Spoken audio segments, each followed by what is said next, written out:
Autrefois baptisée le grenier de l'Afrique, la Grande Île semblait tout avoir pour elle. Pourtant, si la quasi-totalité de la population a toujours pratiqué l'agriculture paysanne, aujourd'hui le travail de la terre n'arrive plus à nourrir ses habitants. Que s'est-il donc produit en une génération à peine pour que ce pays devienne l'un des plus pauvres de notre planète? Les raisons sont à chercher dans l'accumulation de facteurs ayant durement frappé l'île. Croissance démographique, débâcle économique, politique et finalement climatique auront eu raison des abondantes ressources disponibles.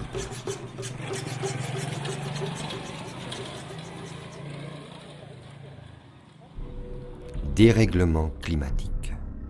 Si nos descendants seront confrontés aux conséquences de l'activité humaine des générations actuelles, certaines régions du globe en subissent déjà lourdement l'impact. Ainsi en est-il de Madagascar, qui depuis une décennie a vu s'intensifier des cyclones dévastateurs s'abattant sur l'île. Cela en plus de dérèglements continuels durant l'année, décalage des saisons, inondations, pluies ou sécheresses intenses.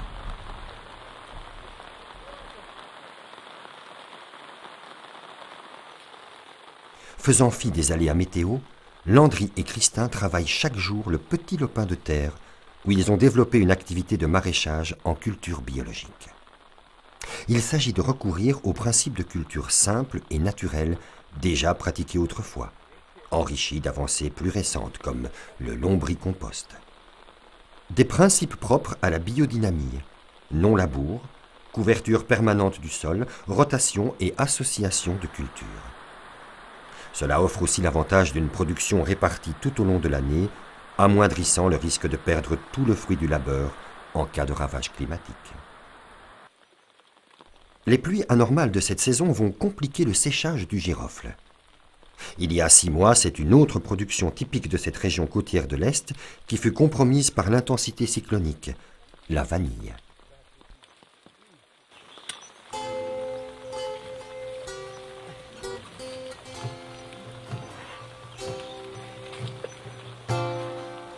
Landry et Christin rentrent au village chargés d'une jolie récolte.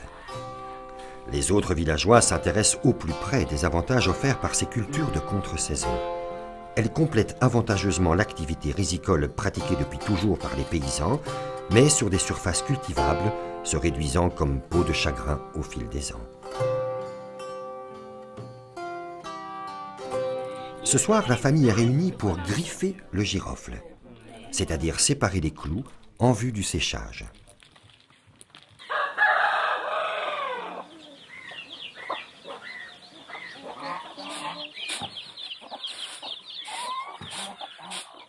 Le changement climatique est vraiment quelque chose qui nous inquiète.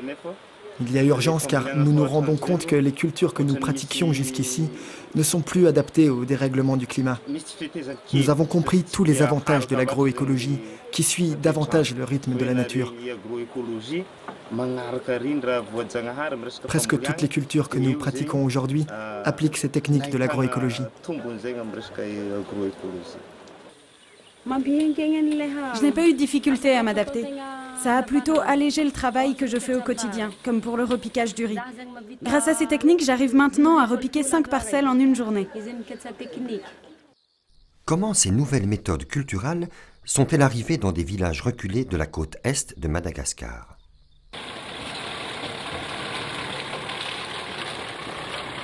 La cheville ouvrière de cette petite révolution n'est autre que sœur Léonardine, responsable du centre de promotion sociale Saint-Benoît.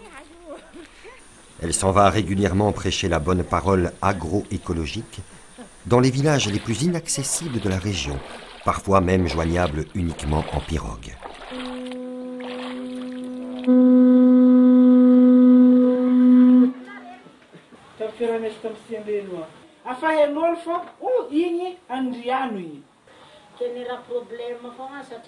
Notre approche, c'est vraiment avec les gens.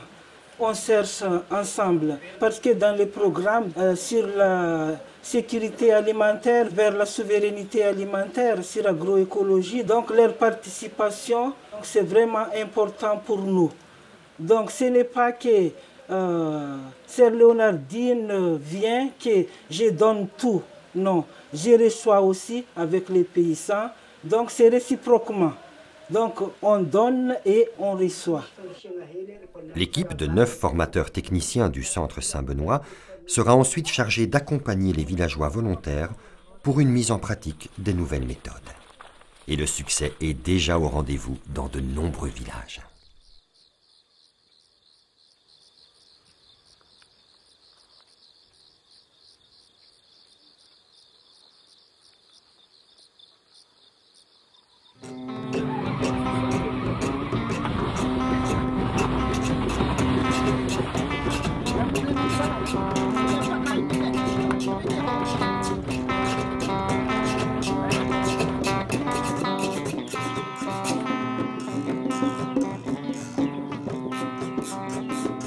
Marie-Thérèse n'oublie jamais de remplir un seau de son compost avant de rejoindre sa parcelle.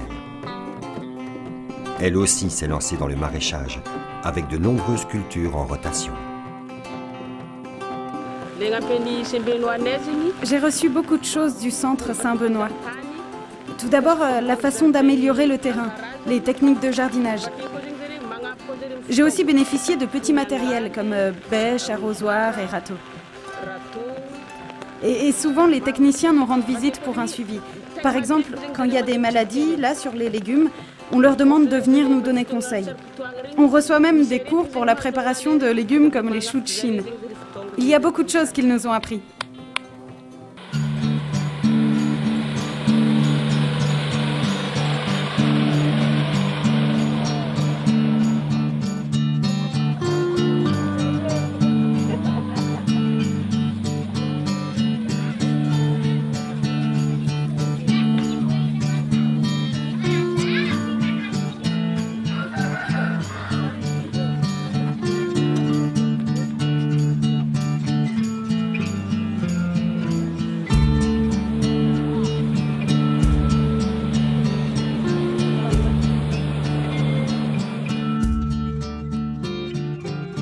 Madagascar a une telle étendue que plusieurs climats s'y rencontrent en même temps. En prenant la direction des hautes terres, au centre de l'île, d'autres problématiques se font jour. Les glissements de terrain et l'érosion sont un fléau encore aggravé par la pratique des feux de brousse. La culture sur brûlis est un moyen expéditif d'exploiter un terrain en friche. Mais le bilan écologique est lourd. Les terres ainsi brûlées épuisent rapidement le sol, deviennent nocives pour le bétail et aggravent encore un peu plus l'érosion et la déforestation de l'île.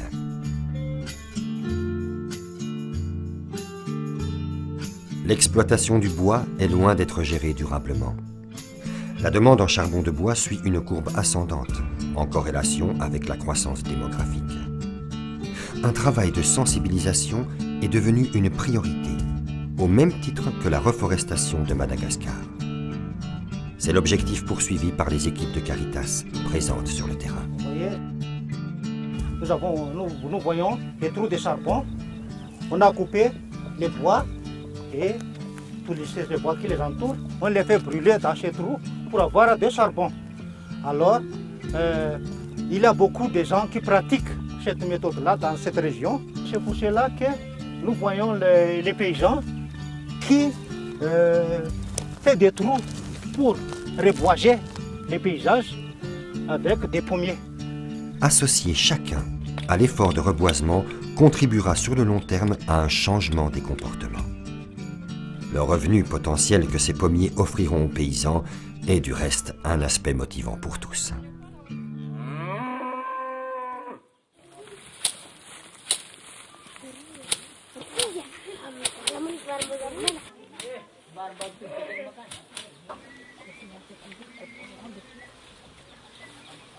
Lentement mais sûrement, l'agroécologie paysanne familiale fait son petit bonhomme de chemin.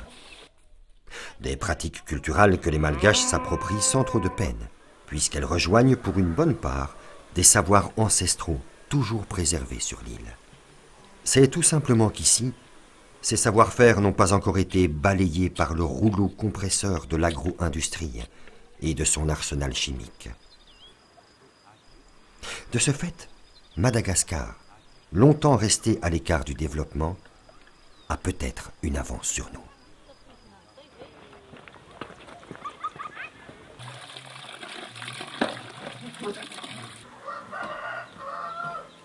Tout cela contribue à promouvoir la sécurité alimentaire, c'est-à-dire pour SOA d'obtenir des moyens suffisants pour subvenir aux besoins du ménage et envoyer ses enfants à l'école. Dans cette région des Hautes-Terres, l'un des défis quotidiens pour l'ONG locale est premièrement d'atteindre les villages de brousse reculés, avec un réseau routier quasiment inexistant. Si aucun obstacle n'est infranchissable, les longues heures de piste requièrent généralement une bonne dose de patience.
L'agroécologie trouve toute sa vocation dans la culture la plus répandue à Madagascar et qui constitue aussi la base la plus importante de l'alimentation, le riz. L'introduction du système de riziculture intensive apporte des avantages notables, combinant un accroissement de la production à une diminution des semences utilisées. Cela en envisageant simplement correctement les besoins de croissance d'un grain de riz. De la pépinière jusqu'à la transplantation du riz, cette meilleure compréhension du processus de croissance fera des miracles. Les rizières recourant au système de riziculture intensive se reconnaissent au fait que chaque pousse est transplanté isolément.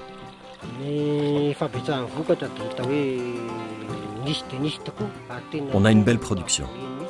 C'est carrément doublé par rapport à la culture traditionnelle qui n'a jamais beaucoup donné. Depuis que nous avons reçu la formation de Caritas et la mettons en pratique dans nos rizières, on constate que la production est énorme.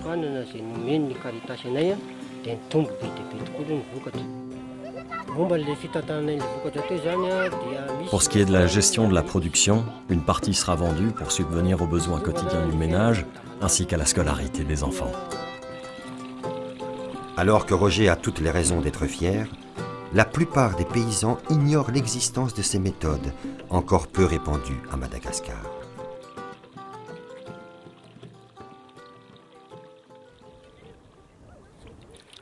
Bon, ici, dans la technique ancestrale, ils ont mis beaucoup de plants dans un même poquet. 5 plants dans un même poquet. Parce que les paysans savent que s'ils repiquent les plants un peu vieux comme ça, vers le 45e jour, ça ne tale pas.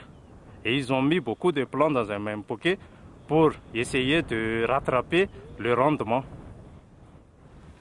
Par contre, en série, on a repiqué un par un le plant de riz. Et ce plant-là, c'est 8 à un âge très, très jeune, de 8 à 15 jours. L'essentiel, c'est que il faut le repiquer avant 21 jours, sinon les bourgeons d'étal qui vont commencer à apparaître ici, ils sont tous morts. Encore, cette technique est inspirée du fait que le riz n'est pas une plante aquatique. Et c'est pour ça qu'on maîtrise bien l'eau. Pendant le repiquage, on met une lame d'eau et après ça, on déchèche un petit peu l'eau dans la rizière afin d'équilibrer un petit peu la température du sol et aussi le développement végétatif des jeunes plants.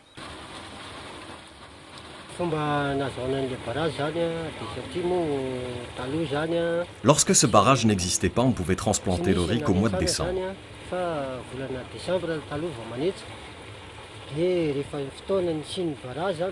Depuis que nous l'avons, la surface cultivée a pu passer de 14 à 20 hectares.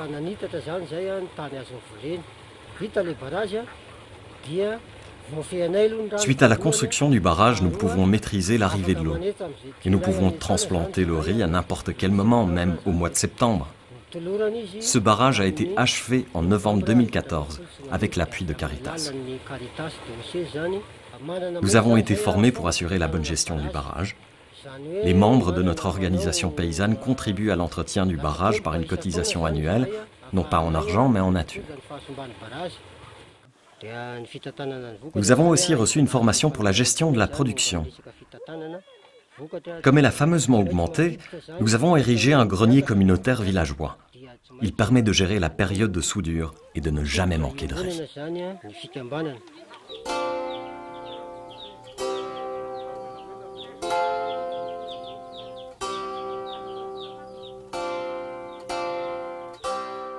Victorine fait partie de ces femmes qui préfèrent l'action aux palabres. Le système de riziculture intensive nous a permis de pallier à l'étroitesse de la surface cultivée. On a dépensé moins, on utilise moins de semences et la production a été multipliée par 3. Concernant les techniques, nous les femmes par rapport aux hommes, nous sommes plus réceptives. Vous le voyez vous-même, ce sont les femmes qui sont les plus nombreuses au champ. Les hommes ne sont pas très motivés, ils veulent gagner de l'argent ailleurs. Nous les femmes, nous sentons bien la difficulté au ménage et incitons les autres à adopter la technique SRI. Comme on a vu les avantages obtenus, on pousse les autres femmes à faire de même, plus que jamais.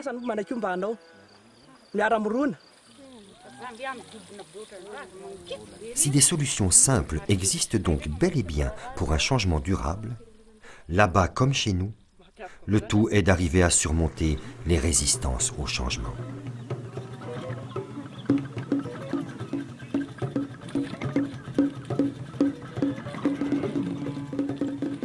Là où la terre n'était plus que rouge et stérile, l'agroécologie paysanne remet le cycle naturel de la vie à l'œuvre.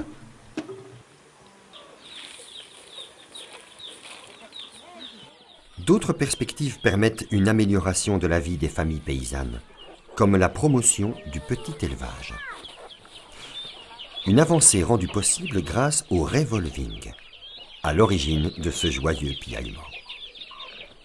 Mathilde en a bénéficié en recevant 7 dindons et canards de l'organisation paysanne dont elle est membre.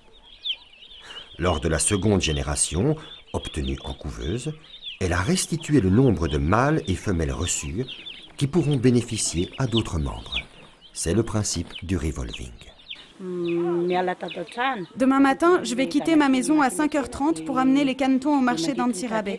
Je pars à pied en transportant 150 canetons dans 2 grands paniers superposés, plus quelques dindons dans un 3e panier. Mon arrivée au grand marché dépend surtout du taxi brousse, que j'attrape au croisement de la route nationale qui, par chance, reste joignable pour moi.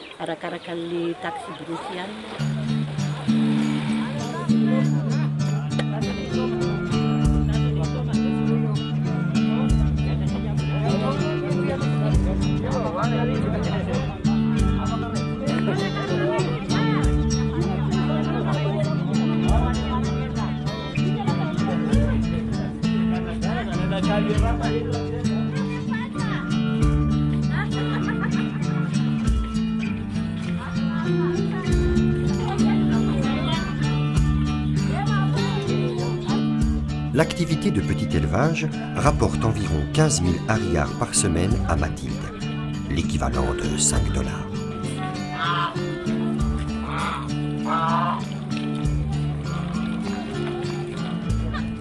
C'est l'heure de la journée où les enfants se préparent pour aller à l'école.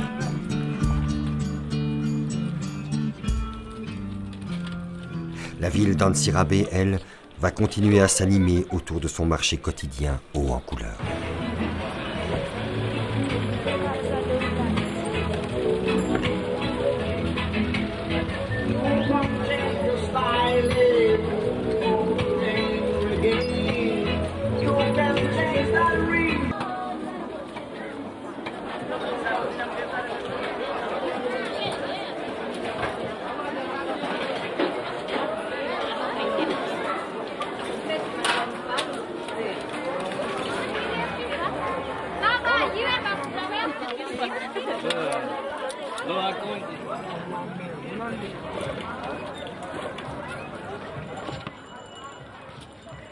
Tandis que les heures de la journée s'égrènent comme à l'accoutumée, du côté de la cathédrale d'Antsirabe, un départ se prépare.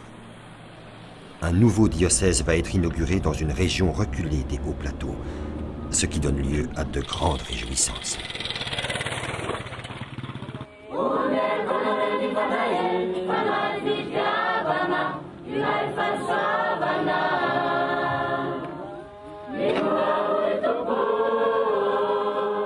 Sur les hauts plateaux, comme partout à Madagascar, la vie paroissiale est occasion de grands rassemblements.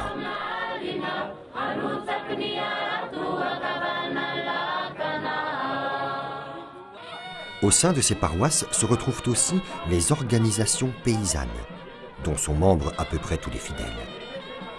C'est par ce biais que le travail de sensibilisation à l'agroécologie s'opère, lentement mais sûrement.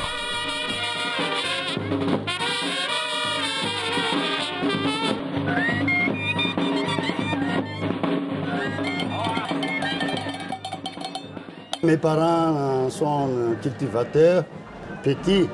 J'étais à la ferme, j'étais sur le terrain, sur la rizière et tout ça. Donc dans ma pastorale, j'initie les gens à protéger la nature, à protéger l'environnement, l'eau, l'air et tout ça.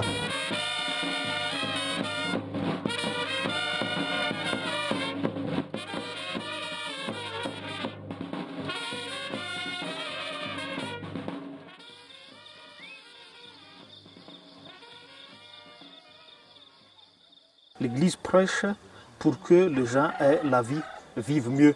C'est vraiment parce que nous, dans le diocèse d'Antsirabe, on a ainsi une structure de communauté ecclésiale de base et organisation paysanne. Et là, on s'approche des gens, on fait l'éducation à l'agriculture, les soutiens au niveau village.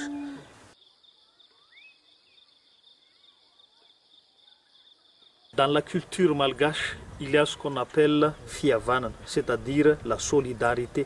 Solidarité dans le sens de s'entraider, surtout en brousse, ça se voit vraiment mieux. Il n'y a quelquefois, pour l'utilisation d'un seau pour puiser de l'eau, il n'y a que 2 ou 3 seaux pour 5 villages. Et ça crée ce qu'on appelle la fiavanan, une entraide. Le maillage de toutes ces actions est également rendu possible grâce à la CPM, ou Coalition Paysanne de Madagascar. Cette structure indépendante coordonne les nombreuses organisations paysannes réparties dans les villages, dont celle présidée par Madame Niveau.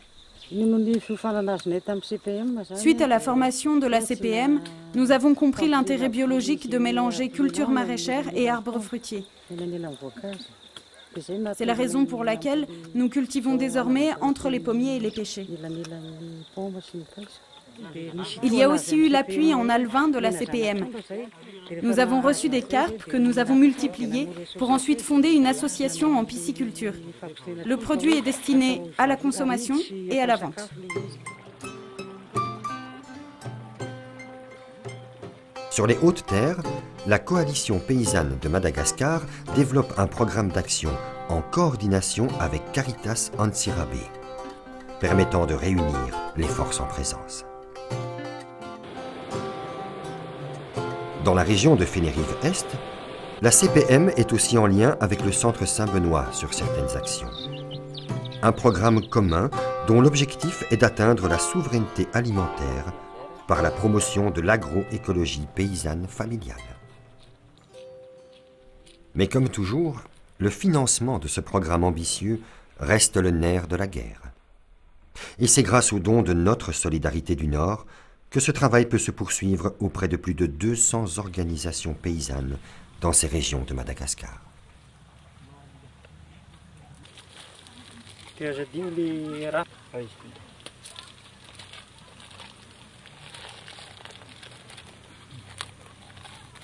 Là, on est dans le projet de reboisement. On a pris des girofles comme le bois à reboiser, puisque les girofles, ça fait apporter de l'argent aux paysans. Comme quoi, on arrive à atteindre l'objectif du projet, la souveraineté alimentaire. Avec de l'argent, on peut acheter des matériaux, on peut travailler.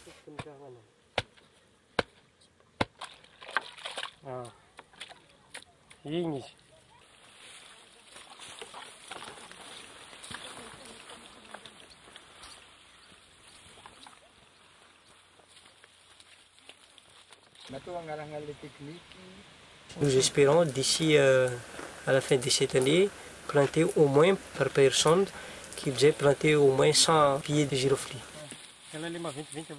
Au total, les pépinières qu'on a vues tout à l'heure, il y avait 30 000 girofliers environ.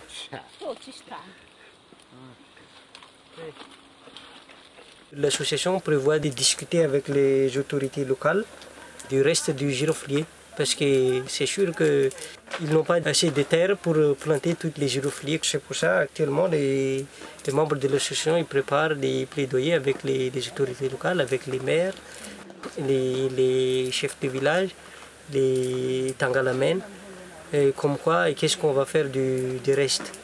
Et si est-ce qu'on leur donne gratuitement, comment on distribue les restes pour que tous les paysans ou tous les habitants d'Ampassimé Manasat qu'ils aient planté des girofliers dans leur terre. Voilà les girofles prêts à vendre. L'action auprès des autorités est essentielle pour les organisations paysannes. Depuis des années, les petits paysans sont laissés pour compte dans un contexte d'instabilité et de corruption politique. Ils vivent le plus souvent dans l'ignorance de leurs droits. Ils sont exclus des politiques agricoles nationales, plus accommodantes envers l'agro-business. Mais pour se faire entendre, il faut des outils autres que bêches et brouettes. C'est donc aussi l'objet de formations dispensées par la CPM auprès des paysans malgaches. Ce qu'ils doivent arriver à faire, donc, c'est changer une situation existante pour qu'elle soit en faveur des paysans. Donc il a fallu former ces participants à faire de la négociation, puisque le plaidoyer, c'est à la base, c'est une négociation.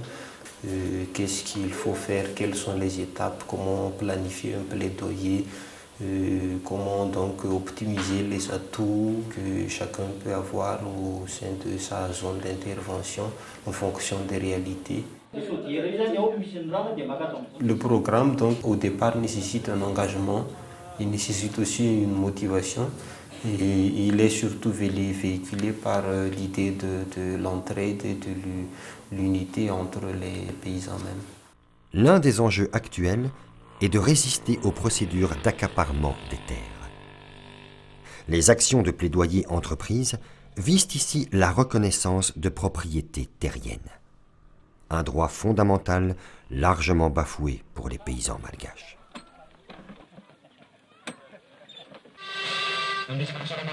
CPM, famaritana n'izany hoe agroécologie zany.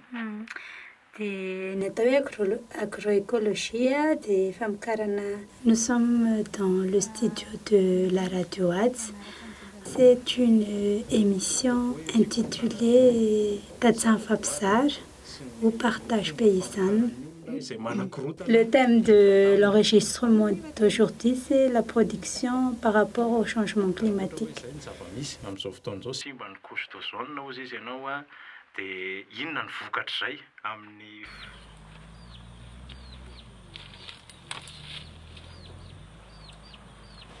Si j'ai créé des pépinières dans une région dénommée la forêt des girofliers, c'est que nos girofliers ont été dévastés par les cyclones. Notre but est donc de restaurer la culture du girofle, et cela avec l'aide du centre Saint-Benoît. Grâce à cette activité, nous arrivons aujourd'hui à nous offrir un peu plus de riz, et nous ne souffrons plus trop. Je dirais même que nous nous épanouissons.